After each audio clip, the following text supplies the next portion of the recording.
Felipe. Nós vamos aqui, depois de orar, caminhar para o nosso final, fazendo os nossos melhores momentos novamente,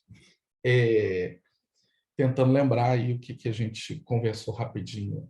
Rapidinho não, muito longo, né? Mas eu vou tentar ser rapidinho aqui agora, mas a conversa foi longa, sobre nosso segundo encontro. A gente falou um pouco sobre aquela transição, né, do pensamento medieval para o pensamento moderno.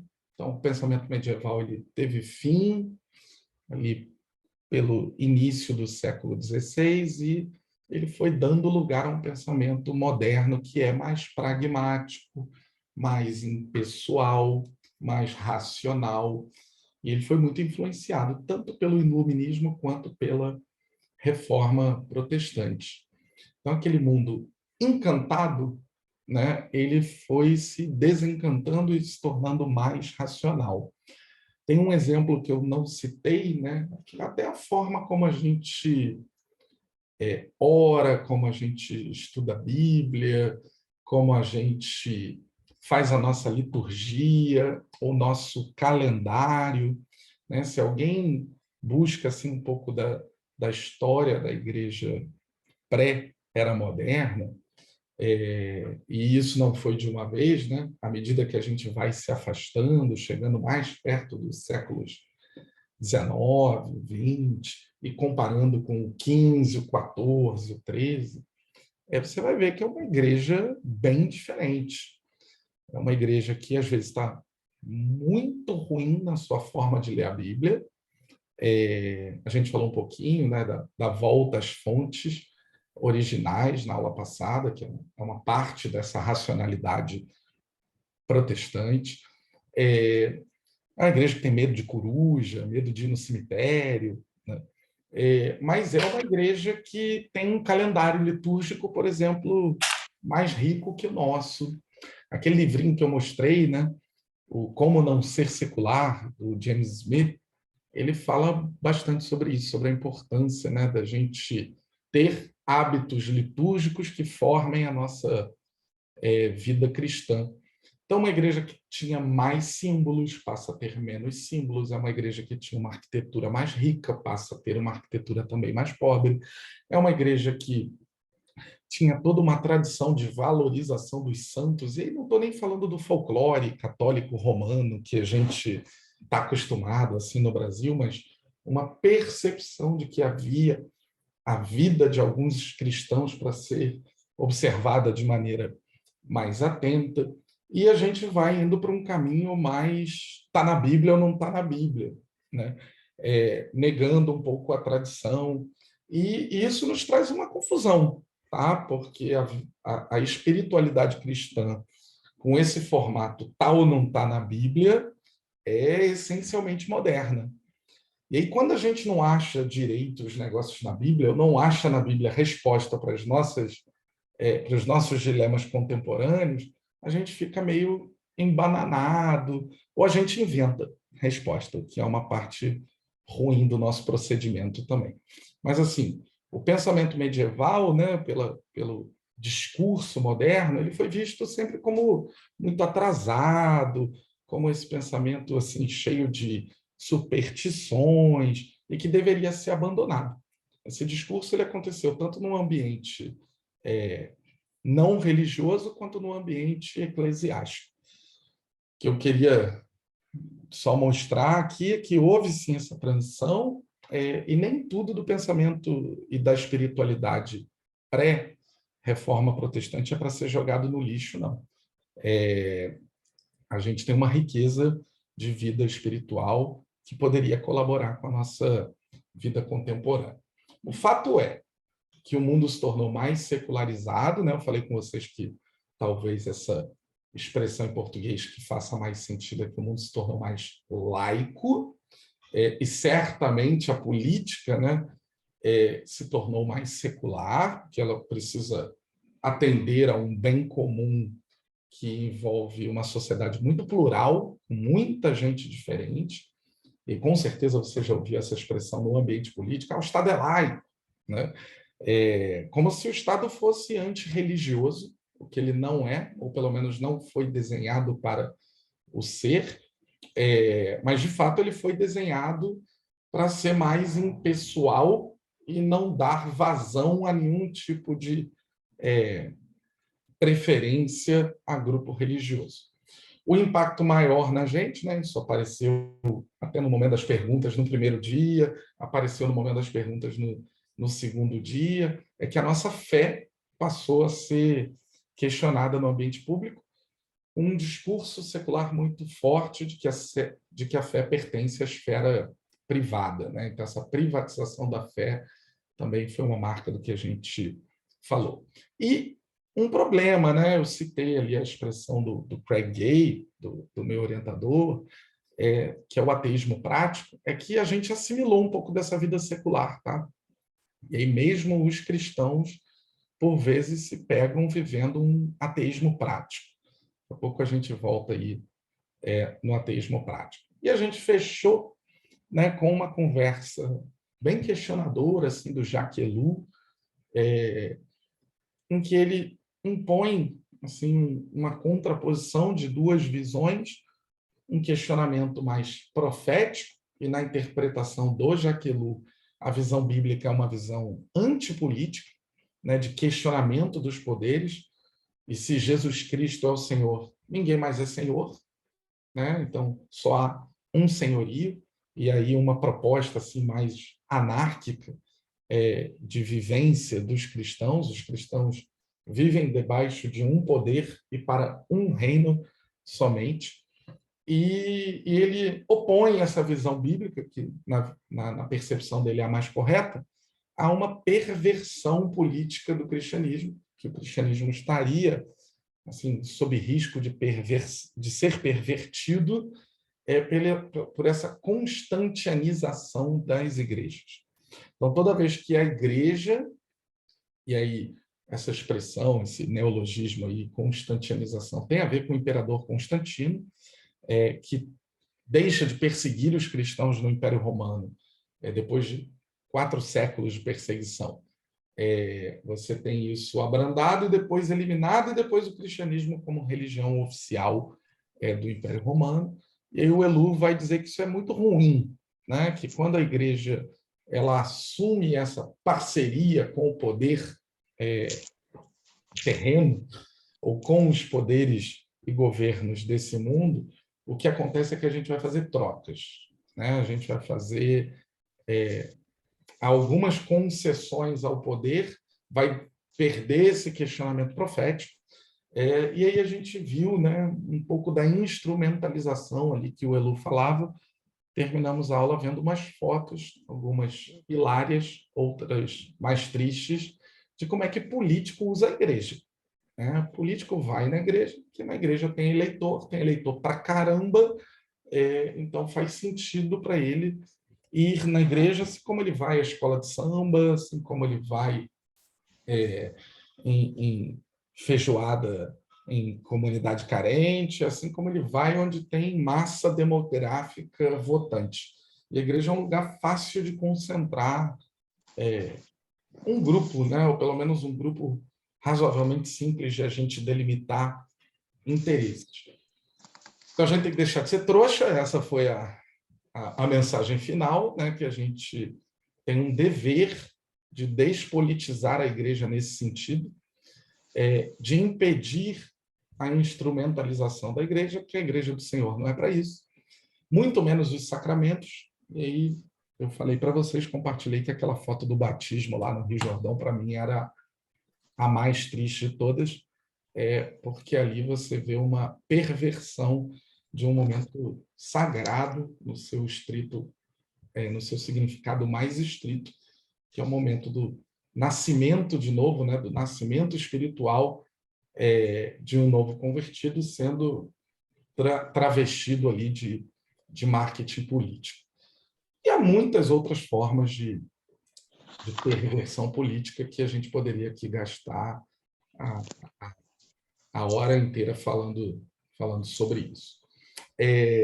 Mas eu queria fazer um exercício aqui, né, de mostrar para vocês que a gente está enfiado, e eu tenho tentado falar disso desde a primeira aula, num problema mais complexo, tá, do que simplesmente em quem a gente vai votar no domingo que vem.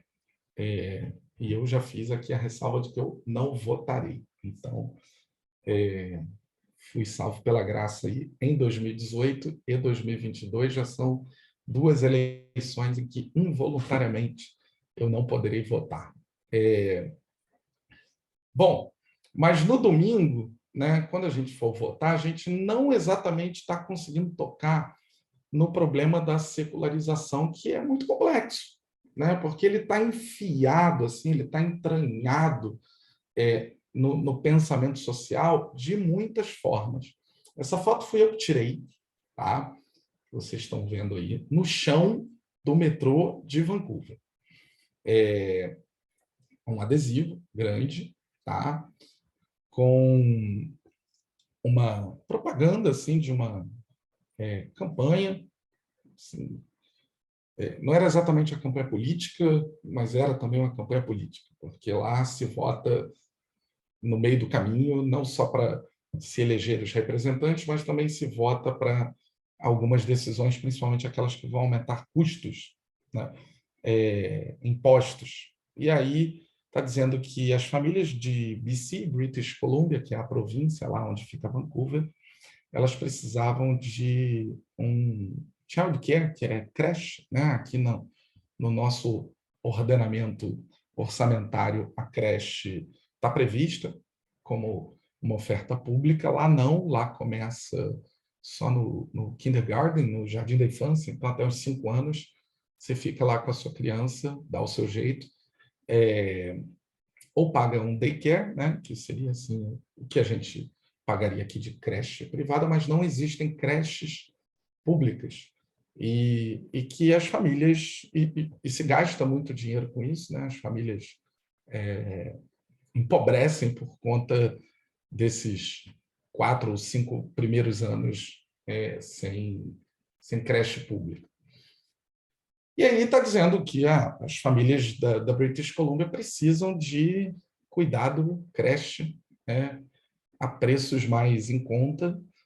Vamos ao próximo passo, né, em direção à creche universal para todos. A princípio, acho que ninguém vai ser contra isso, né? Mas aí tem as justificativas, né? Por que essa iniciativa deveria ser apoiada. Creches a preços pagáveis para as crianças. Por quê? Porque cabe no orçamento de 2018, que é quando estava rolando essa campanha. Então, havia um comprometimento de não estourar o orçamento, né? Quem está fazendo essa propaganda está dizendo, cabe no orçamento, não tem nenhum descompromisso, não tem nenhuma irresponsabilidade. Todos os partidos políticos reconhecem e, de certa forma, apoiam essa necessidade, o Partido Conservador, o Partido Liberal, o NDP, que é uma espécie de PSOL lá da British Columbia, o Partido Verde, os 4 maiores. Nas pesquisas públicas havia um apoio popular, né, da maioria, para que houvesse creches públicas, e havia uma série muito das propagandas tocavam nesse ponto, né, inclusive está na base da escada ali, que havia uma série de pesquisas, né, mostrando os benefícios sociais e econômicos da adoção de creches públicas ou da oferta de creches públicas pela província. Creche é para quem, gente? Quem que é creche? Quem pode falar? Ninguém sabe, né? Fiz uma pergunta assim, muito pesada agora. Então, tá.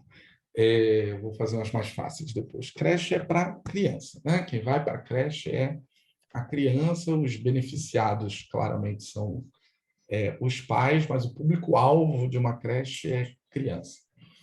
E por que eu boto essa propaganda e ela parece sutil? Acho que esse é o exemplo mais difícil da gente entender, é que isso aqui é um exemplo de pensamento bastante secular, tá? O pensamento secular, ele racionaliza e problematiza as coisas muito baseado nas necessidades sociais e econômicas, no simples apoio ou desaprovação popular, né?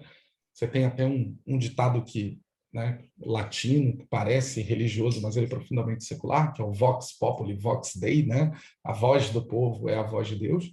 Há muita bobagem nesse ditado latino, né? Há inúmeros casos em que a voz do povo não tem nada a ver com a voz de Deus, e que a voz do povo não é nada profética. E você tem uma racionalização em torno da solução de problemas, né?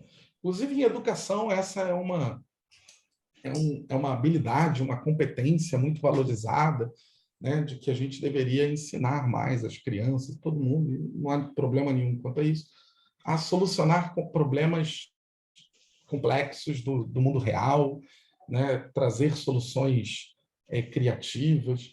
E aqui, de certa forma, o pessoal está dizendo, olha, a gente precisa de creche porque o povo apoia, porque a política apoia, porque cabe dentro do orçamento público e porque tem pesquisas dizendo que há benefícios econômicos e sociais, ou seja, a gente vai ganhar com isso. O que eu quero lembrar aqui é que creche é para criança, não tem uma palavra sobre criança. Não tem uma justificativa de por que isso é melhor para os meninos e as meninas, por que isso ou o que vai se fazer nessa creche. Essas são as discussões, né, que parecem não interessar no mundo mais secular.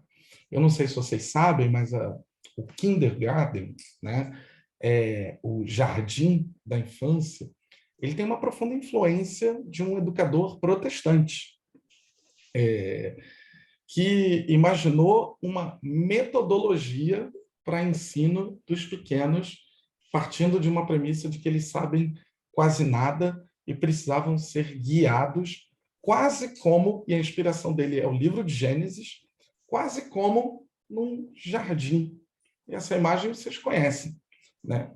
Deus caminhando com Adão e com Eva num jardim, um Adão e uma Eva bem inocentes antes do pecado, e eles dando nome às coisas e aprendendo a funcionalidade das coisas, aprendendo sobre a separação entre as águas e a terra, dando nome aos bichos, desfrutando daquilo que já está oferecido, que já está dado. E aí ele pensa assim, bom, e se a gente ensinasse crianças, ainda na sua tenra idade, como se fosse um jardim? E assim nasce a expressão jardim da infância. Tá aí uma contribuição cristã protestante importante para a educação de quase todo mundo. Aqui não tem uma vírgula sobre a criança, e apesar de a gente ter que fazer todo esse exercício para entender e para desconfiar de que é assim que a gente pensa, e é assim que a gente pensa políticas públicas, né?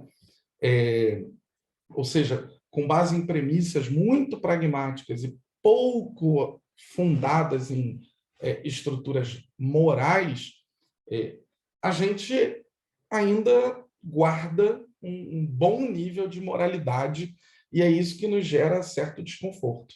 Na aula passada eu li o texto do Charles Taylor falando, olha, o pessoal quer equidade, o pessoal quer combater a injustiça, o pessoal quer acabar com a morte, quer acabar com o sofrimento, e tudo isso é moral. Só que a gente esquece que há algum fundamento moral que levou a sociedade para isso. Aqui, esse fundamento moral está totalmente esquecido. Mas, em seguida, eu vou mostrar aqui uma outra imagem, que aí ninguém vai duvidar e não precisa fazer exercício nenhum do que é o pensamento secular. Também é uma foto que eu tirei no centro de Vancouver, tá? Em 2018, e tem uma propaganda de uma ONG, tá? Chamada Um Planeta, Uma Criança. Olha que legal.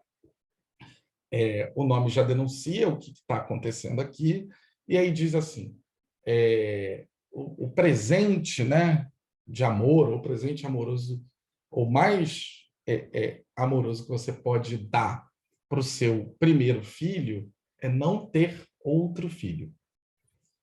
Então, aqui toca num ponto, né, importante, porque você tem uma propaganda na rua, né, isso aí não tá escondido. Você tem uma ONG que tem esse nome, Um Planeta, Uma Criança, e um apelo emocional, afetivo aqui. Ó. Se você já teve um filho, a melhor coisa que você pode fazer por um filho é não ter o segundo filho. Não há nada mais secular que isso. Tá? Há uma série de razões que eles explicam. Se você quiser, você pode entrar no site aí, tá? No One Planet, One Child, .org, e dar uma olhada lá. Eles vão falar, por exemplo, muito sobre questões econômicas, sobre questões ambientais ou educacionais, como se toda a nossa realidade, né, fosse um grande jogo de solução de problemas muito pragmático. Então, Rafa e Felipe, vocês já cometeram um erro assim, né, com o vosso primogênito, dando a ele um irmão. Olha só, se perguntar para ele, né, ou para o caçula, nem ele acha isso na idade dele. Mas aqui você tem adultos usando parte da sua faculdade mental para justificar que, para a gente resolver alguns problemas do mundo, a gente deveria diminuir o número de filhos, né? Não ter outros. É... Olha como é que a gente se coloca. Quando eu tirei essa foto aqui, o Canadá já era secular. Não foi um governo que transformou o Canadá em secular. Aqui era o governo atual do primeiro-ministro Justin Trudeau, que é do Partido Liberal, seria assim um partido mais progressista, a esquerda canadense, uma centro-esquerda canadense, tem outro partido mais à esquerda, que é o NDP, mas o país antes tinha sido 12 anos governado pelo Partido Conservador, né? E continuou sendo secular, pós-cristão. Se você colocar uma lente bíblica aqui, né, colocar a sua Bíblia nessa frase, essa frase soa como um total e completo absurdo, né, se você a confronta com os filhos são herança do Senhor. E aqui, num pensamento secular, que filhos, que senhor, que herança, né? Os filhos são o problema do mundo. Então, vamos ter menos filho e a gente vai resolver alguns dos problemas do mundo. Aqui eu quero mostrar para vocês que esses pensamentos eles estão numa sociedade secular, independentemente de quem está no governo. Essa propaganda estava ali, não era período eleitoral. Outras propagandas seculares, né, o que mostra esse pensamento secular de uma sociedade já desenvolvida, sem um monte dos problemas que nós temos. E é isso que gera um certo choque, tá? Porque a sociedade anda secularizada para um lado, até os cristãos vão um pouco na onda dessa secularização, em várias das suas atividades cotidianas, mas no fundo, imagina quem tem 4 filhos, 3 filhos, lê essa propaganda. E essa pessoa está na praça pública, essa pessoa vota, essa pessoa tem as suas convicções que nem precisam ser religiosas, ela só tem 4 filhos. Essa propaganda está avisando para ela que, olha, ela cometeu ali um ato de desamor com o primeiro filho e que ela está criando mais problemas para o mundo. A gente pode piorar um negocinho aqui. Eu recebi isso, recebi não, né? Vi ali uma colega compartilhando no Instagram, tá? Lá no stories dela, e está escrito assim: a maternidade é a forma mais eficiente de manter a ordem social inabalável. Quanto mais filhos as mulheres gerarem, mais presas ao ambiente doméstico elas ficarão. Essa é a principal diferença entre a maternidade e a paternidade. O homem não abre mão de quase nada. E aí, uma logo sem filhos. Aqui não tem nem o cuidado de falar, pô, tenha um, né? A imagem é, obviamente, escolhida para mostrar a mulher numa posição que supostamente estaria aprisionada por uma ordem social imposta, né? Ela está passando roupa, segurando um filho e está aí com um sorriso que quem apoia esse tipo de texto vai falar, isso é uma pobre coitada. O sorriso dela é mentiroso ou alguma coisa assim.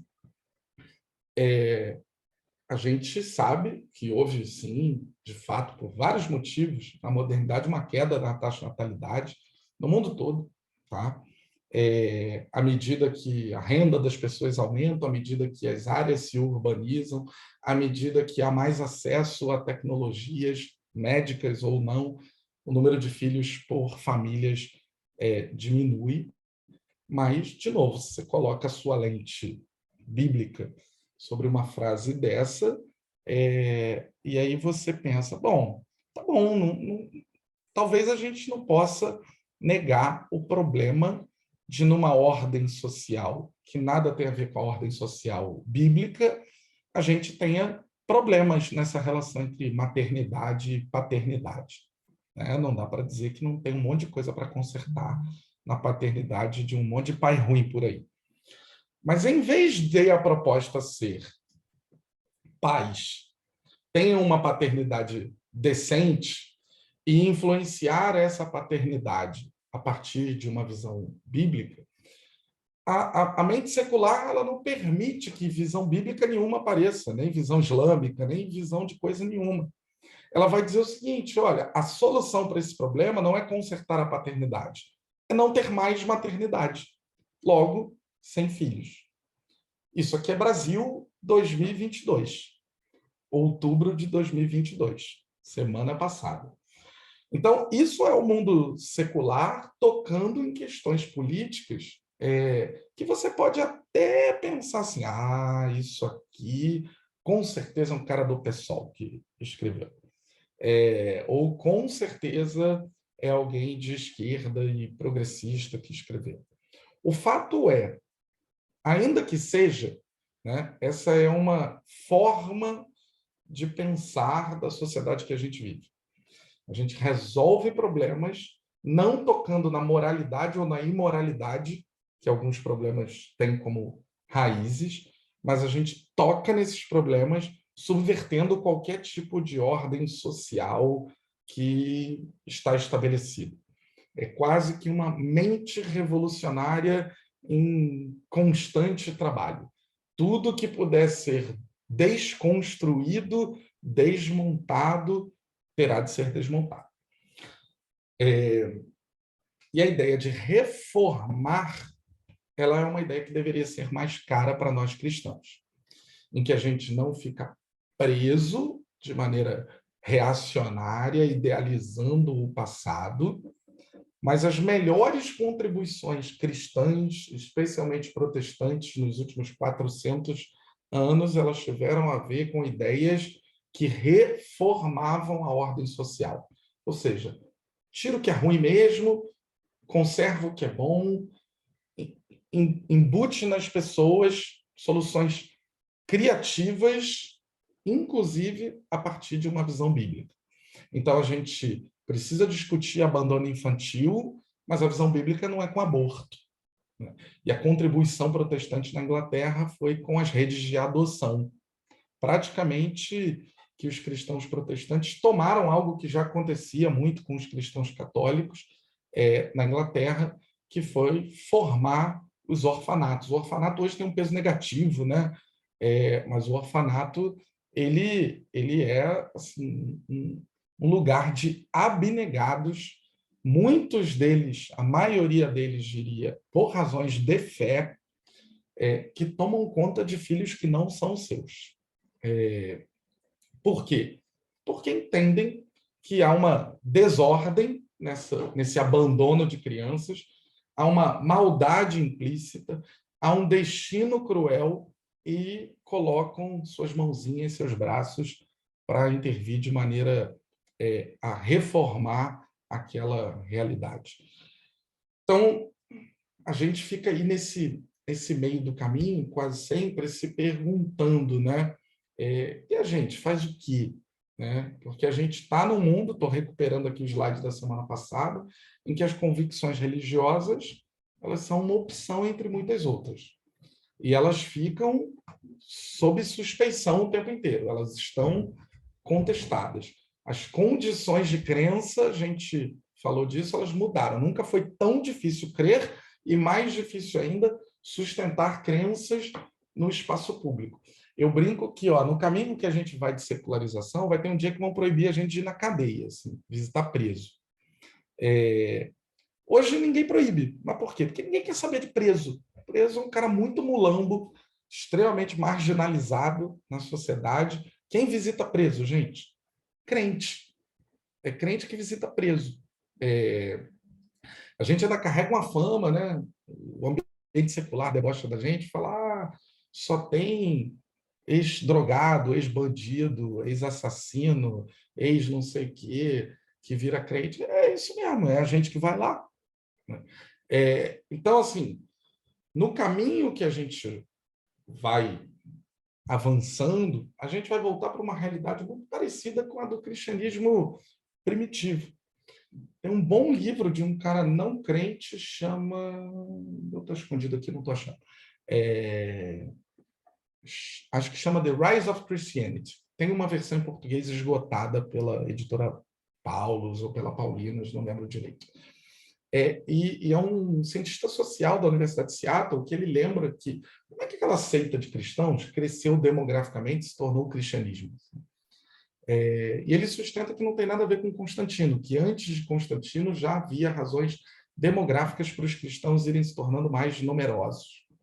Os cristãos não matavam as crianças, igual os outros grupos, especialmente romanos.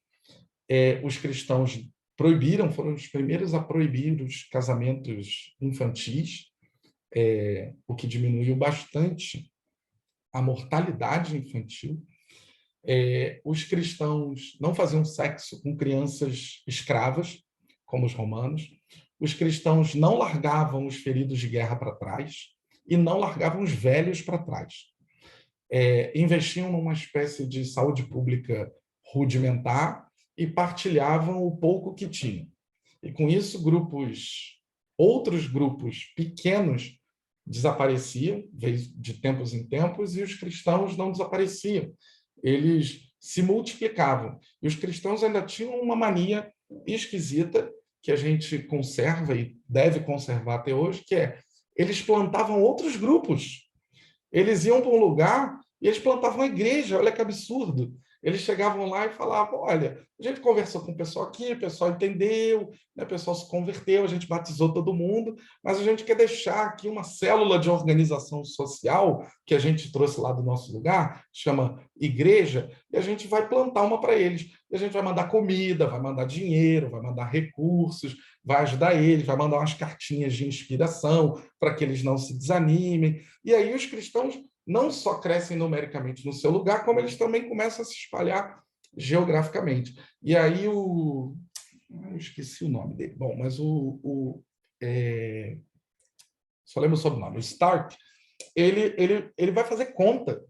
Ele vai fazer conta de projeção demográfica e vai mostrar qual o impacto disso, dessas mudanças de relacionamento social no ambiente público, que teria um impacto no volume demográfico dos cristãos em 50 anos, em 100 anos, em 150 anos, e vai tentar sustentar uma tese de que esse jeito de viver dos cristãos fazia eles uma espécie de grupo-abrigo, né? Uma espécie de santuário para um monte de gente que era marginalizada da sociedade. Se você me perguntar para onde é que a gente vai nessa sociedade secular, eu acredito que vai ter uma hora, né, que a gente vai ter bem menos espaço na vida pública com as grandes questões do que a gente já teve. A gente não vai desaparecer se a gente não parar com essa mania de plantar igreja. Então, não paremos com essa mania de plantar igreja. E a gente também vai começar a tomar conta de marginalizado. Ou vai voltar a fazer aquilo que a gente já fazia nos primórdios das igrejas cristãs.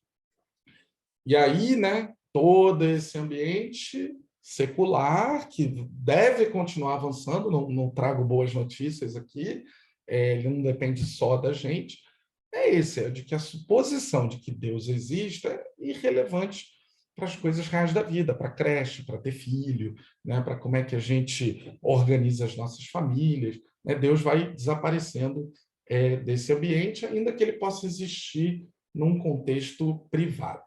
Agora, aqui eu citei de novo Craig Gay, que foi meu orientador, mas o Peter Berger foi o orientador dele, né? Então, é o orientador do meu orientador. E ele escreveu esse livro aqui, ó, A Dessecularização do Mundo.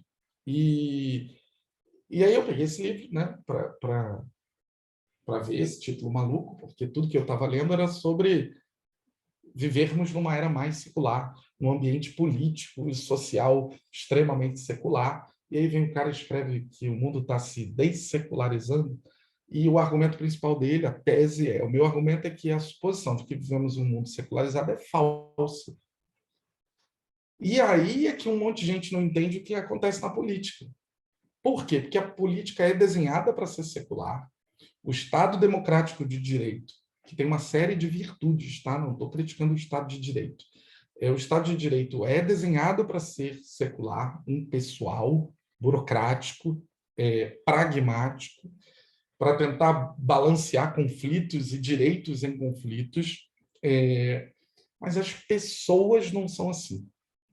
E aí o Peter Berger começa a contar a história de chegando em Dallas para falar numa conferência, e aí de 8 em 10 estações de rádio que ele tentou colocar, estava em Dallas, lá no meio do Bible Belt, assim, na Protestolândia americana, e aí o Peter Berger chega em Dallas e não consegue achar uma rádio que não esteja falando de igreja, que tem um pastor falando, ou que as pessoas estejam mencionando Deus, ou que alguém não termine dizendo que Deus abençoe a América. Ele falou, olha, a vida comum das pessoas, é o que eu sempre brinco, né, com os meus amigos da Praça São Salvador. Eu falo, vocês precisam visitar Guadalupe, porque lá em Guadalupe tem mais voto do que em Laranjeiras, mais voto do que no Flamengo, no Catete, em Ipanema, em 5 quarteirões lá de Campo Grande, né?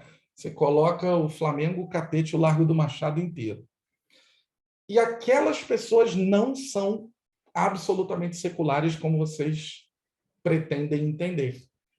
E aí a gente fica meio confuso, né? Porque candidato tal, pô, ele tem assim toda uma argumentação que parece fazer sentido, mas chega na hora do voto, pô, ele perde para o Crivella.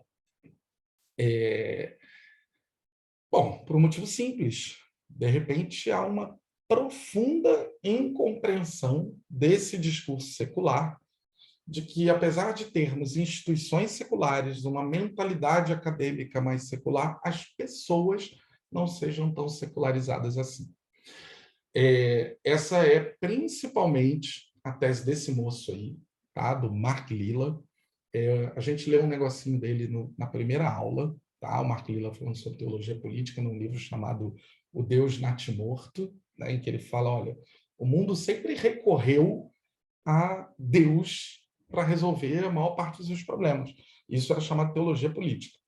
Isso foi demonizado num determinado momento da modernidade, em que sociedades um pouco mais plurais começaram a entrar em guerra. As guerras religiosas europeias fizeram com que todo o aparato estatal europeu depois falasse assim, ó, se a gente ficar falando de Deus, a gente vai se matar.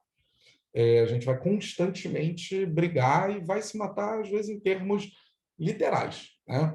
A gente fala muito da experiência calvinista na França Antártica, né? Lá no Forte Coligny. Aquilo lá é um saco de gato. Tá? Tirando qualquer tipo de romantização, há pouca documentação sobre aquela experiência ali na Guanabara, mas o que há é assim, católicos e protestantes se matando. E gente sendo jogada dentro do barril de óleo na Baía de Guanabara, os católicos arrumando confusão com os protestantes por causa do jeito de fazer a ceia, o pessoal fazendo sexo com as índias de madrugada ali na então enseada do Flamengo. Uma loucura aquilo ali. Tinha tudo para dar errado e deu. Tá? Por quê? Porque não é simples em sociedades plurais. Eu estou falando de um forte numa ilha ali que é menor que a pista do Santos Dumont, em que você botou 2 grupos diferentes. Aquela experiência não é uma experiência essencialmente protestante calvinista. Tem uns huguenotes que chegaram ali que eram uns mulambos expulsos da França, misturados com o comandante, o comandante Coligny, que era, ou perdão, o comandante Villegagnon, que era um católico, né? Então, e os pastores eram protestantes, mas o pastor não era bem pastor, um era sapateiro. Então, assim, uma coisa meio improvisada, muito plural. Eles brigam, é simples assim. Eles brigam e o jeito deles resolver a briga era tacando um ao outro dentro da Baía de Guanabara. Mas, ainda que a gente tenha precisado secularizar um pouco da nossa política para que a gente pudesse alcançar alguma estrutura comum, o que o Mark Lilla vai sustentar é que o lado progressista dessa conversa secularizou tanto, privatizou tanto, personalizou tanto o que deveria ser o bem comum, que ele criou políticas identitárias altamente específicas. E que isso é ruim para o próprio progressismo. Esse livro tá aqui, está a capa em inglês, The Once and Future Liberal, numa tradução mais literal seria o liberal, né, ou o esquerdista americano do futuro e o de outrora, e que foi traduzido aqui pela Companhia das Letras como o progressista de ontem e o do amanhã, desafios da democracia liberal no mundo de pós-políticas identitárias. Primeira coisa, definir essa ideia de democracia liberal, que ela é profundamente protestante. Tá? As igrejas e os crentes, e os políticos crentes, ao longo dessa transição de vamos parar de se matar em guerras religiosas, vamos criar estados democráticos em democracias liberais, eles tiveram uma imensa contribuição. A gente talvez já tenha ouvido falar do Kuyper, da democracia liberal holandesa, que já é uma reforma de outros passos iniciais de uma democracia liberal importante na Europa. Mas eles tiveram imensa importância, né, na Península Escandinava, no nascimento da social-democracia sueca, da CDU alemã, inclusive na social-democracia cristã pré-fascismo na Itália. Então, assim, há exemplos mil de como os protestantes contribuíam para a vida pública, seja do lado de cá do Atlântico, nos Estados Unidos, com a fundação dos Estados Unidos, como a gente passou a conhecer, do Canadá, o ordenamento da Austrália, depois de ser uma colônia penal, era um lugar de preso, de mandar os caras que tinham sido condenados, e a transformação dessas sociedades que hoje a gente tem como desenvolvidas em democracias liberais. Bom, e a democracia liberal, ela é um problema? Não, ela é uma solução. As igrejas tinham a sua participação na vida e no ordenamento social com cara de igreja, esse seria o pressuposto.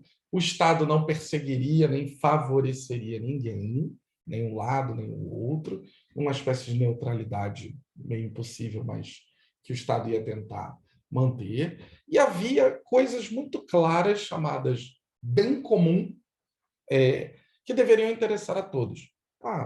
Vamos listar aqui, educação, justiça, isso é um bem comum? Não importa se o cara é islâmico, se o cara é cristão, se o cara é ateu, ele tem direito a um julgamento justo, por exemplo, ele tem direito à educação pública, se for a decisão daquele ordenamento social. Então, por exemplo, escolas religiosas na Holanda, a previsão é que elas recebessem verbas públicas, como se escolas públicas fossem. Por quê? Porque, no fim, aquelas igrejas, aquelas comunidades religiosas estavam investindo em educação. E elas poderiam investir em educação? Poderiam. E se uma sinagoga resolvesse abrir uma escola religiosa? Ia receber verba pública também. É o modelo francês que chega no Brasil, e aí ele já é muito mais laico. E aí a ideia já é contrária, né? Não, vamos abrir a escola pública. Quem vai financiar a escola pública? O Estado. E quem vai operar a escola pública? O Estado também. Como se a neutralidade suficiente fosse aquela tocada pelo Estado. Se você financiar todo mundo, que aí era um projeto de pluralidade que respeitava a existência de outros grupos religiosos, como se aquilo fosse errado. Então, a gente tem diferenças dentro dessas democracias liberais. E o que o Mark Lilla vai falar? Ele escreve esse livro durante a eleição um pouquinho depois da eleição do Trump. E aí ele vai lembrar algumas coisas. Ele vai lembrar assim, olha, ele usa uma linguagem muito religiosa, tá? Ele é um autor, ele é um professor de história das ideias e do pensamento na Universidade de Columbia, em Nova York, é um articulista do New York Times, tem vários livros sobre pensamento político, mas ele, não sei porquê, eu acho que se pregarem para ele se converte, porque ele usa uma linguagem religiosa quase o tempo inteiro. E ele fala de duas dispensações. Pô, dispensação é um negócio lá da Bíblia, né? O cara fica com essa conversa aqui, tá querendo enganar.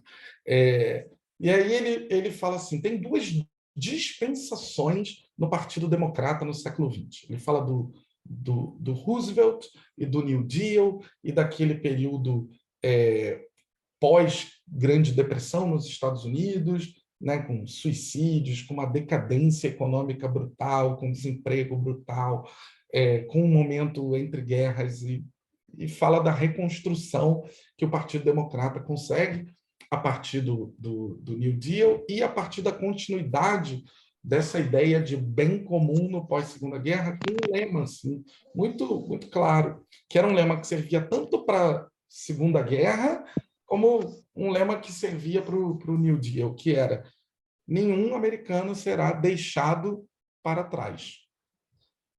Isso era tanto de forma literal, no sentido de trazer os combatentes de guerra de volta, né? Aquela coisa, resgate soldado Ryan, que todo mundo aqui assistiu, ninguém pode ser deixado para trás, isso é moralmente inaceitável, na guerra ou na ordenação social.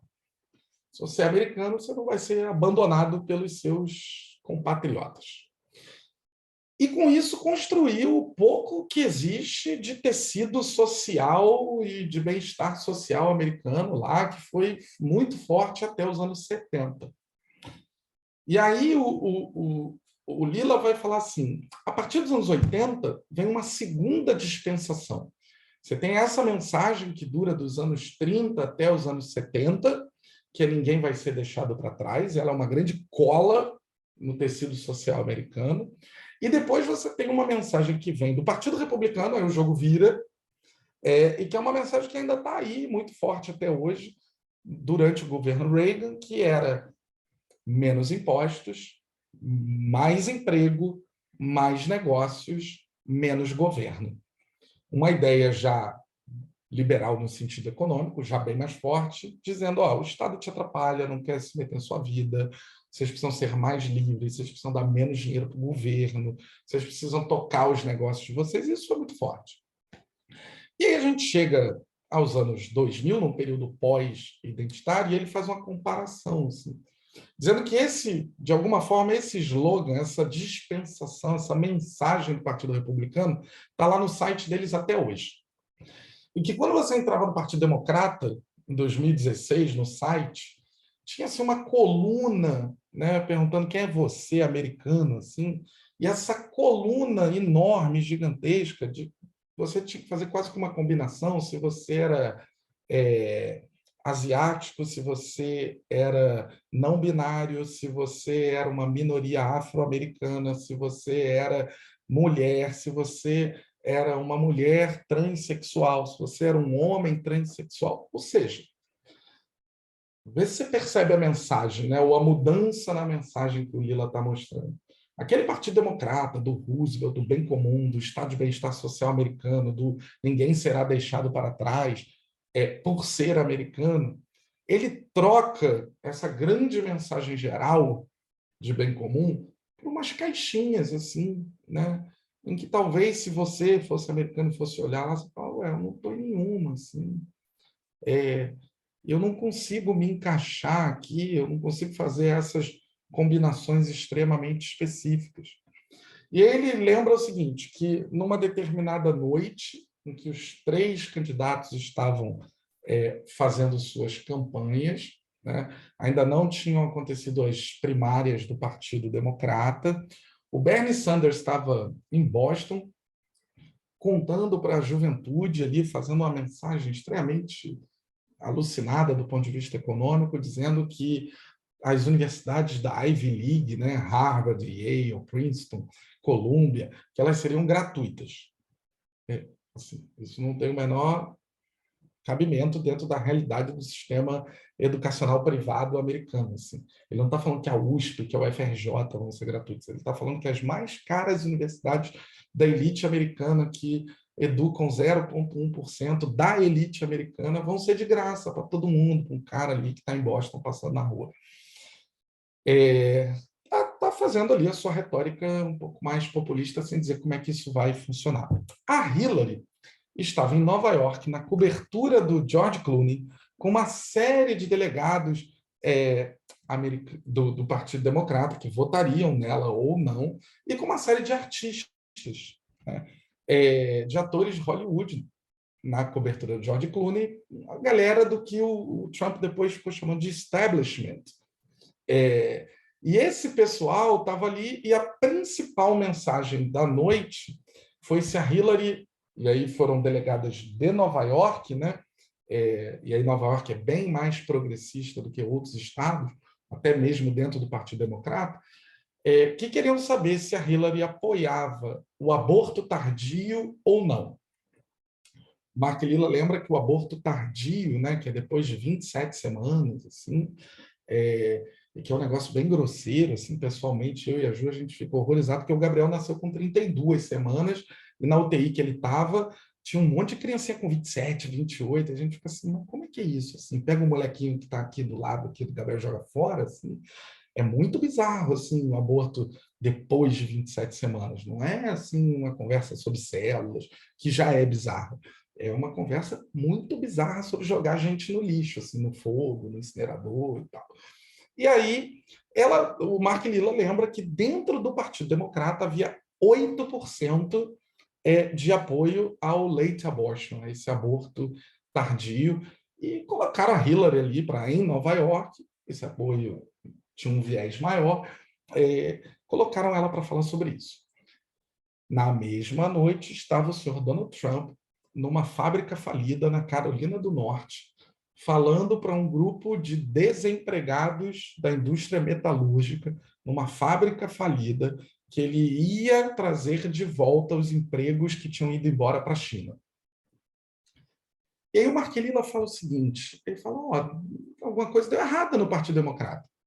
O Partido Democrata está discutindo Harvard de graça, que é um negócio que afeta 0,1% da elite. O Partido Democrata, na mesma noite, está discutindo aborto de crianças com mais de 27 semanas de gestação. E tem um cara ali, né, que está dizendo que vai trazer emprego que foi embora para a China. Ele está falando com uma massa de americanos desempregados dentro de uma fábrica de uma indústria metalúrgica falida. A discussão sobre bem comum está onde? Pergunta o Mark Lilla, que trabalhou na campanha do Obama, tá? Que é filiado ao Partido Democrata. Então, ele vai acender esse alerta de que a sociedade, no seu viés mais progressista, ela se enfiou nos buraquinhos, assim, numas gavetinhas de política identitária, e ela esqueceu que política é disputa de poder. Isso é legítimo. Para dizer que você vai mudar a vida das pessoas, primeiro você precisa ganhar as eleições e assumir o poder político. Ele vai dar uma série de exemplos em outros capítulos. Vai falar, por exemplo, que os democratas, enquanto eles estavam lá fazendo uma política de performance, que eu morro de rir, porque ele dá uns exemplos que são muito nossos, assim, que é o pessoal assim fazendo uma espécie de ciranda e cantando na frente de Wall Street. E ele lembra, aquilo não muda uma norma regulatória de Wall Street. Dançar na frente de Wall Street não muda nenhuma norma. Não votar e não disputar os cargos de xerife, de juiz, que lá se vota para tudo, né? Ou o School District, que é uma espécie de subsecretaria de educação da sua área, não muda as políticas escolares. E que os republicanos estavam disputando essas coisas e os democratas estavam dançando e contando histórias sobre aborto tardio. Que o bem comum foi esquecido e que os grandes discursos, aquela grande dispensação do Roosevelt, ela foi trocada por discussões com grupos muito minoritários. Essa é uma explicação, gente, sobre como é que a política moderna segue funcionando. No fim, tem que ganhar as eleições ou dar um golpe. Não tem muito jeito no Egito, no Brasil, na Itália, nos Estados Unidos. As soluções para operar o poder é ganhar o poder. Em democracias liberais, isso se dá geralmente através de eleições.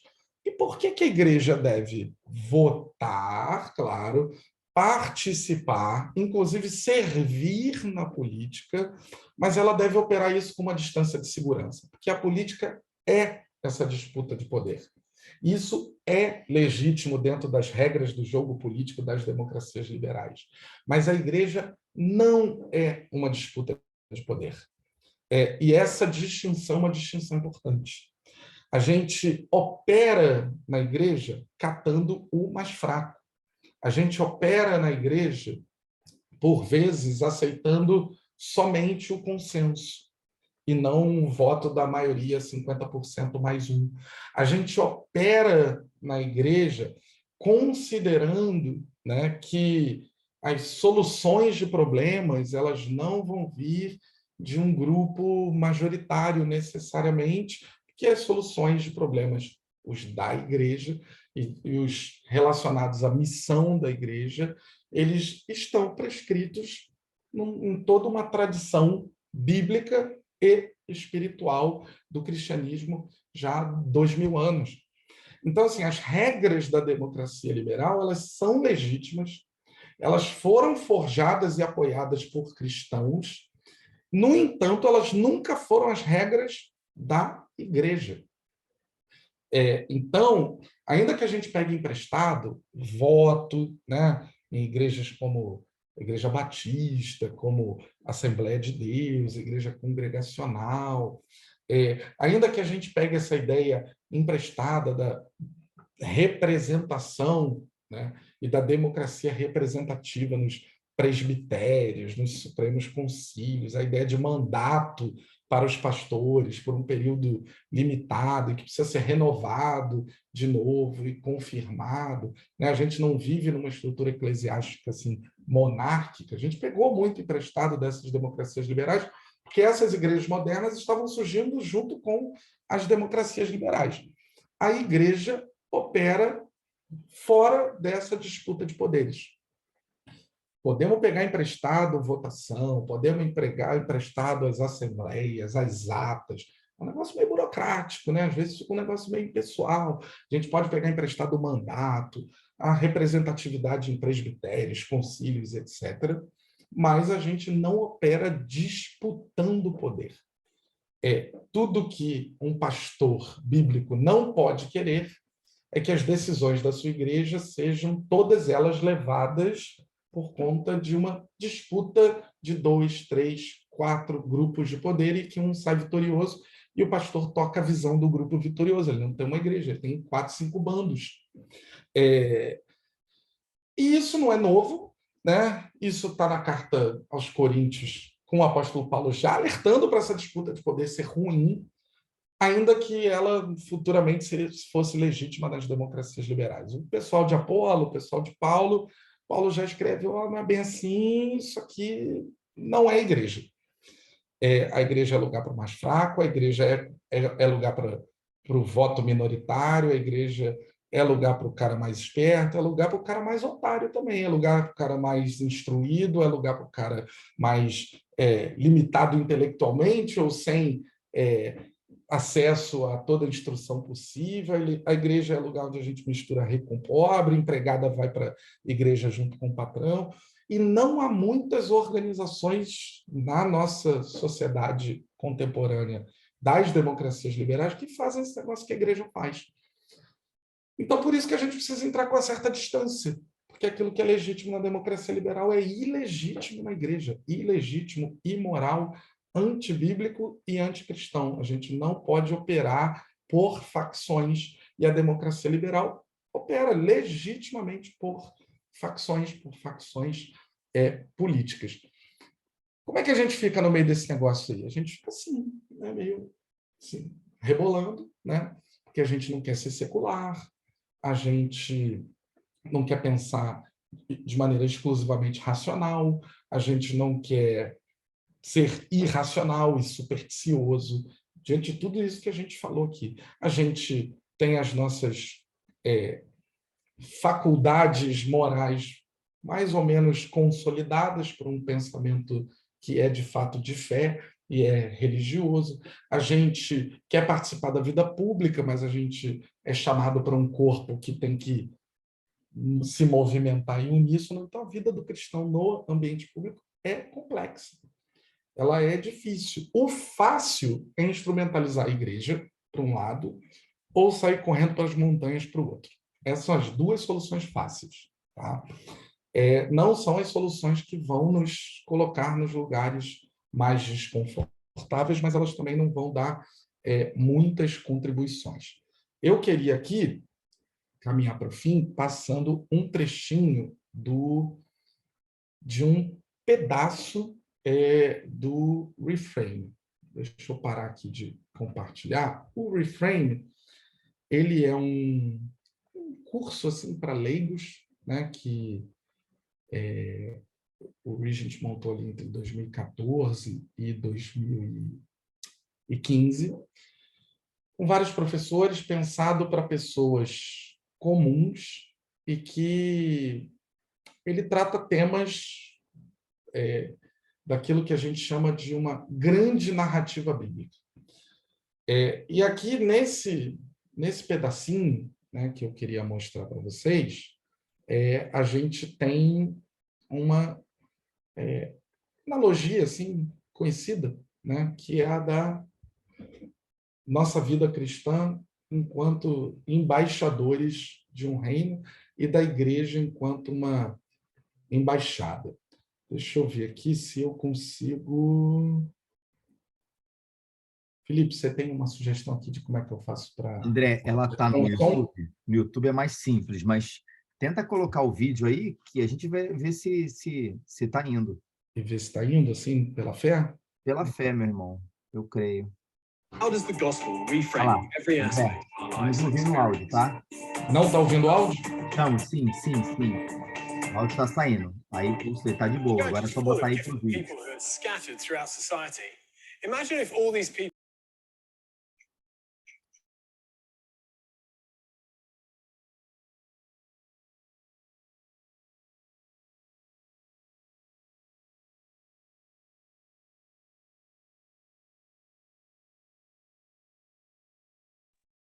Enquanto isso, Dilon vai solar. Vai lá, Dilon.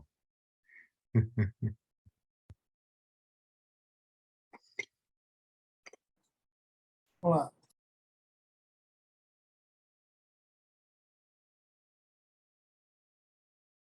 André, estamos vendo o vídeo, agora sem o áudio, tá?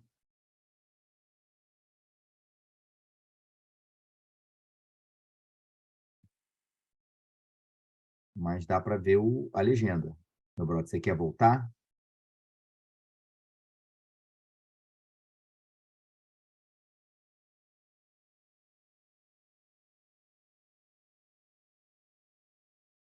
Fala comigo, varão.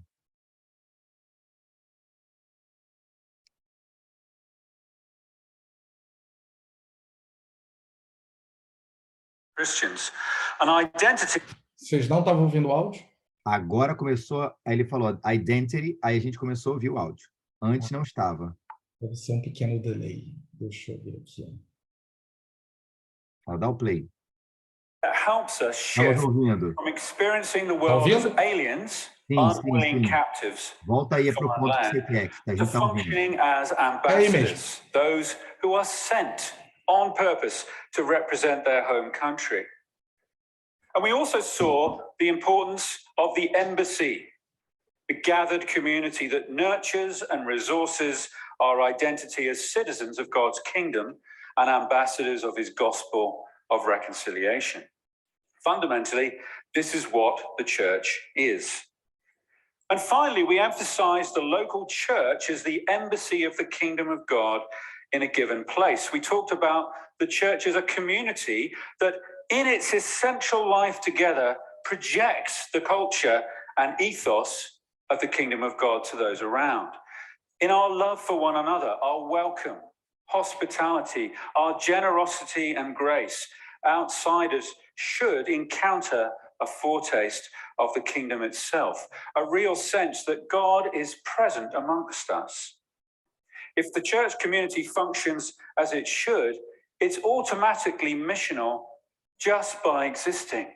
But as important as all this is, Jesus also commanded us to go into all the world, do the work of diplomacy, be ministers of reconciliation, be agents of shalom. Certainly, we need the resources from the embassy to do that. But how do we do it? How do we live as ambassadors today? In this session, I want to help us answer this question by setting out 4 dimensions of ambassadorial life, illustrated from the story of Daniel and the Jewish exiles in Babylon. We've already discussed the first dimension, the importance of establishing an ambassadorial community in the power of the Holy Spirit. Wherever we are, whatever work we're doing, whether we control the entire organization or just a tiny little desk, nevertheless, we declare that the kingdom of God is here, that God is making his home here because we're here. Secondly, it's obviously crucial that we know the mission. Ambassadors need to know what they're there to do, what they're meant to say. Thirdly, ambassadors need to learn the language and customs of the local culture so they can communicate effectively. Finally, we're then ready to do the work of diplomacy. As a diplomatic community, as ambassadors of the kingdom of God, we certainly need to know what God's mission is, his purpose in the world. You'll recall the Old Testament story of Daniel from our last session. He and his friends sustained their identity as God's representatives in the pagan empire of Babylon. Daniel certainly had an understanding of God's kingdom purposes over time. You remember, he's the one who has this vision of Christ's everlasting kingdom recorded in Daniel chapter 2. He's confident that God is king in Babylon just as much as he was king in Jerusalem. And Daniel's faithful service leads to some incredible testimonies to God's kingship from the mouths of pagan kings. Nebuchadnezzar ends up praising and glorifying the King of Heaven because, quote, everything he does is right and all his ways are just. Later, King Darius commands that everyone worship the God of Daniel. For he is the living God. He endures forever. His kingdom will not be destroyed. His dominion will never end. Darius continues, he rescues and he saves. He performs signs and wonders in the heavens and the earth. And he's rescued Daniel from the power of the lions. Not a bad testimony from a pagan king. In the New Testament, we find a summary of God's mission in Ephesians chapter 1, verses 9 and 10. God made known to us the mystery of his will, according to his good pleasure, which he purposed in Christ, to be put into effect when the times have reached their fulfillment. Here it comes. This is the purpose, the mystery, to bring all things in heaven and on earth together under one head, even Christ. God's mission is to unite everything in all creation under the lordship of Jesus Christ. Understanding God's purposes in the world unlocks the whole story of the Bible. It's all about everything being reconciled to God, everything that's been alienated and damaged by the fall. Human beings, our relationship with each other, creation itself. All being restored to right relationship again, so that there's peace, shalom, the abundance of life that Jesus said he came to give us. Knowing the missional shape of the biblical story then helps us reorient the world around us. When confronted with difficult questions, Jesus began by asking, what was it like in the beginning, in creation? We can ask this question of every sphere of life we're involved in. The Bible helps us see what it means to be human, the way God intended. What does it mean to be human in business or in scientific inquiry? What's education for? How does it help us toward God's goal for humanity? How have healthcare, farming, arts, marketing, technology been affected by the fall? What might redemption look like in those spheres? Once we understand the key to that arc of the biblical story, we can retell the story of all these little spheres within it. Scripture is surprisingly helpful to us in answering these questions, but I suggest often we neglect it. We're simply not taught how to interpret the Bible in the context of ordinary life. The Old Testament, for instance, is not a set of instructions for us as Christians. That's true. But neither is it merely a collection of illustrations for what we find in the New Testament. The Old Testament, you'll remember, is what Jesus refers to as Scripture. According to 2 Timothy 3:16, all Scripture is instructive. It can teach us the wisdom of God's ways. And Scripture is incredibly practical in showing us what righteousness, right relatedness, reconciliation might look like in concrete terms. And it does it in a great case study, the case study of the very fallen society of Israel. The Old Testament assumes questions like this.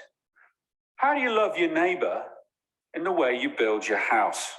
Do we have any construction folk here? How do you love your neighbor in the way you build your house? And it answers it, you put a parapet round the roof so people don't fall off. You think about people's health and safety. What about this one? How do we relate rightly with the poor who live around our farming community? Answer, don't harvest the gleanings of the crops. Leave them for the poor to harvest. Leave some tasks undone so the poor can have the dignity of working for themselves and earning a living. We don't have that many poor people hanging around farming communities today. But what might happen if Christian business owners reflected on the wisdom of this text? The psalmist prays for wisdom and discernment to apply the Scripture to all of life. 17th century, there's a character called Comenius. He's a Moravian Christian, and he was an educationalist. He immersed his imagination in the Scripture, and he noticed how God put humanity in the Garden of Eden to learn about creation by beholding it, by enjoying it. And he asked himself a question. What would it be like if children could be educated like that? What if the early experience of Adam and Eve became a metaphor for learning? What if I thought about education the way God seems to have been thinking about the first humans in that garden? The result was what we know of as kindergarten, a garden of learning for children. Who knows what insights we might have if, as Christian engineers, healthcare workers, financiers, car salespersons, we read the Scriptures, prayed for discernment, and asked God, how can we seek the welfare of the city in which you have placed us?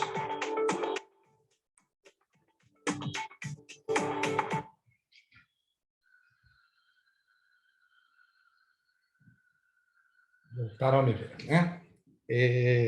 Então, assim, esse trecho um pouco mais longo do Paul Williams, eu quis trazer aqui para a gente caminhar para o fim, dentro de uma ideia muito clara, assim, né, de que existe uma missão de Deus, da qual a gente participa, mas Deus está em missão. Ele lê o texto de Efésios e ele fala que o mistério da vontade de Deus foi revelado a nós. que isso tem a ver com a política, André? Isso tem bastante a ver com a política no sentido de que, se a gente tenta instalar o reino de Deus e fazer a vontade de Deus, né, estabelecer esse mistério que é a vontade de Deus, através da eleição nas democracias liberais, a gente parte da pressuposição de que os políticos, e não só um, a gente vai votar em vários, de que eles receberam essa revelação do mistério da vontade de Deus, que eles estão em missão dentro da missão de Deus, e isso absolutamente não é verdade. Paulo está escrevendo à igreja que se reúne em Éfeso, e ele fala: Deus nos revelou o mistério da sua vontade. Quem instala, quem é a embaixada do reino de Deus, quem trabalha com Deus nessa sua missão de reconciliação, são os cristãos, sob o formato reunido de igreja.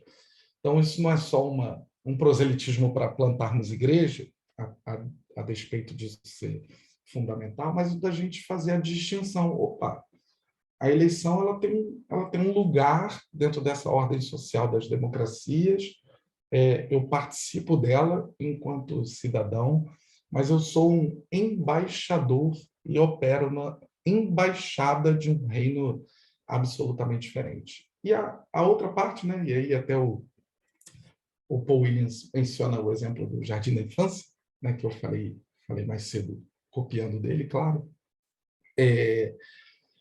de como nós precisamos interpretar a Escritura para a vida inteira, para a política, para o trabalho, para todos os nossos dias, nos perguntando sobre como a visão bíblica, e aí ele é bastante feliz em trazer alguns exemplos muito práticos, né, do Antigo Testamento, não normativos, mas que trazem uma formação moral muito clara para a gente, de como é que é para a gente viver com o outro no mundo, com a criação, em torno dessa ideia de redenção. Se a gente se fizer essa pergunta mais vezes e clamar por essa sabedoria, que a gente vai ter algum tipo de vida mais cristã. Como é que a gente deixa de ser secular? E aí eu acho que essa é uma pergunta fundamental. Com Escritura.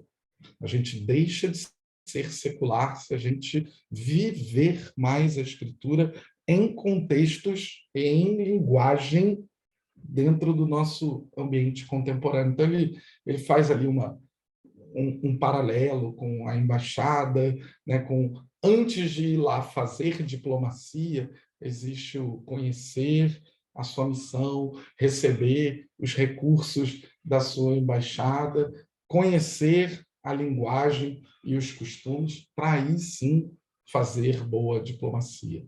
O Policarpo, né, eu não vou me alongar aqui, eu tinha um plano de falar mais disso, mas o Policarpo é um mártir cristão que foi executado na fogueira em 156 depois de Cristo. É um dos martírios bem documentados e guardados que a gente tem, e que foi pedido a ele, né, pelo governador romano, o Stádios Quadratus, é que ele declarasse fora aos ateus. Quem eram os ateus? Os cristãos.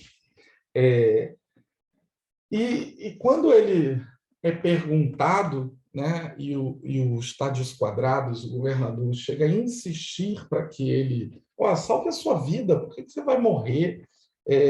Já com essa idade, ele era um homem velho, por que você vai morrer por conta de manter-se unido a esses ateus, né, que eram os cristãos? E aí ele responde assim: 86 anos eu fui seu servo e ele nada me fez de mal.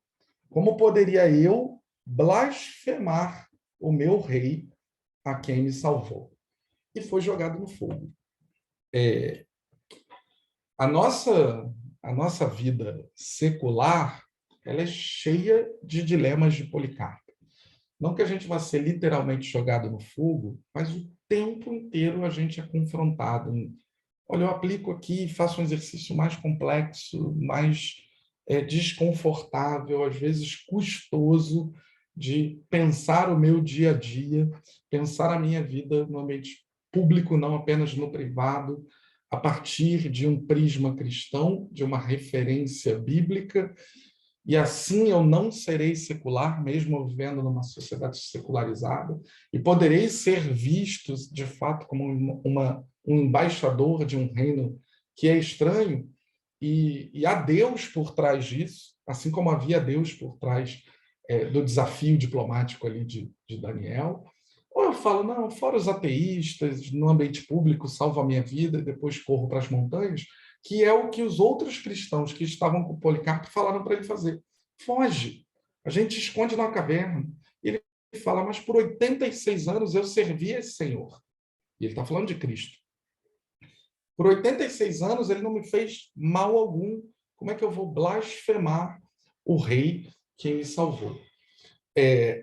Eu encerro aqui, né, com uma colocação que é talvez a mais usada para quem faz uma análise assim de teologia política, que é a de Romanos 13, as autoridades que foram por Deus estabelecidas e, portanto, a gente deveria se submeter a elas.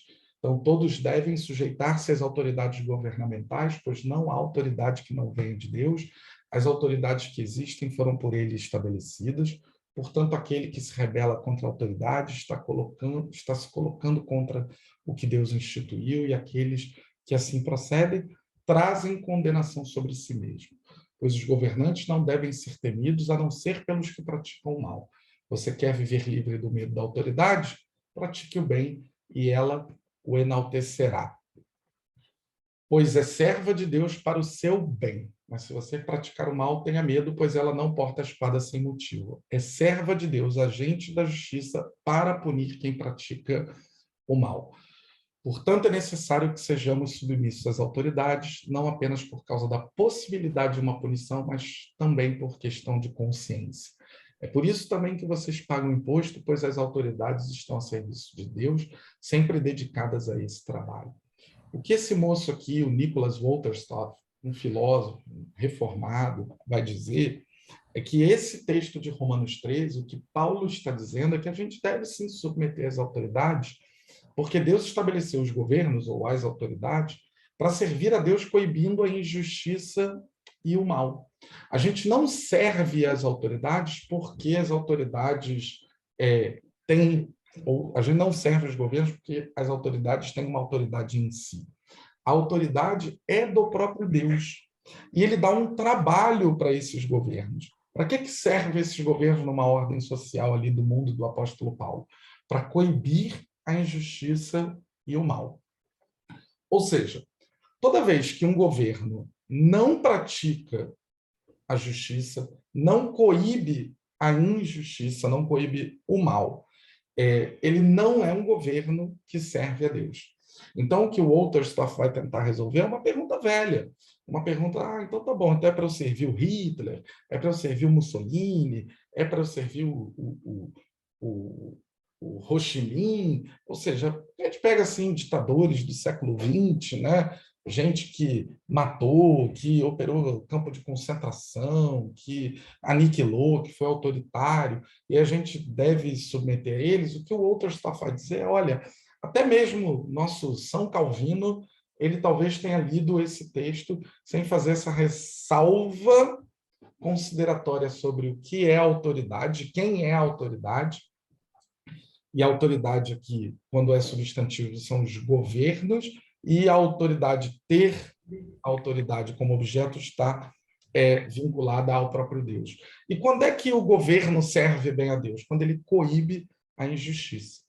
Então, toda essa estrutura política ela está debaixo de uma ideia de que a autoridade, na ordem social, serve para coibir o mal. A gente se... Tem alguém falando? Acho que sim. Vou continuar. A gente... 9 horas da manhã, a exatos 51. Deixa eu mutar aqui. Pronto. A gente termina essas nossas 3 conversas agora, lembrando do Salmo 2, que é uma continuação do Salmo 1, né? Que é um salmo que faz um certo deboche sobre esse poder terreno, sobre essa autoridade limitada que tem os reis da terra. Por que se amotinam as nações e os povos tramam em vão? Os reis da terra tomam posição, e os governantes conspiram unidos contra o Senhor e contra o seu ungido e dizem: façamos em pedaços as suas correntes, lancemos de nós as suas algemas. E aí, esse trecho é importante. Do seu trono, nos céus, o Senhor põe-se a rir e caçoa deles. Um ambiente de política secular, ele tem a sua posição de poder limitadíssima, e toda a nossa esperança e toda a nossa ideia de reino de Deus advém desse senhorio e dessa ideia de autoridade suprema que vai em Jerusalém, Babilônia, Rio de Janeiro, em que a gente tem essa esperança de que, olha, esse que é de fato o rei estabelecido pelo próprio Yahvé, ele vai quebrar com vara de ferro, vai despedaçar as autoridades como um vaso de barro, que os reis sejam prudentes e aceitem a advertência das autoridades da terra, adorem o Senhor com temor e exultem com tremor. Ou seja, existem reis que podem servir ao Senhor, mas existem aqueles que não podem. E as eleições, elas vão, assim como o reinado quebrado ali de Israel, uma sociedade profundamente imoral, como Paul Williams lembrou ali no texto, mostrar isso. Você tem um rei bom, um rei ruim, um rei bom, um rei ruim. E aí eu termino assim, dizendo, você vota em quem você quiser no domingo. A gente precisa ter essa distinção entre os 2 reinos. Eu queria assim, agradecer vocês. Tem aí o meu contato, tanto no Instagram quanto por e-mail. Não tem nada legal no meu Instagram. Então é só se alguém quiser fazer alguma pergunta, perguntar de algum livro, eu saio correndo aqui no final. Quiser o vídeo do Reframe inteiro, tem 40 minutos, vai falar sobre uma astrônoma que serve a Deus, vai falar sobre um cara que vende carro, vai falar sobre uma mulher que é contadora, né, e como é que a vida pública deles é reenquadrada a partir das escrituras sobre essa ideia de eles serem embaixadores em reinos estranhos. Não dividamos, né, a igreja, continuamos plantando mais igrejas, porque é assim que a gente sobreviveu ao longo dos últimos 2000 anos, e aí, até a próxima. Felipe, são 10h40. Você pode parar de gravar, e se alguém quiser fazer uma colocação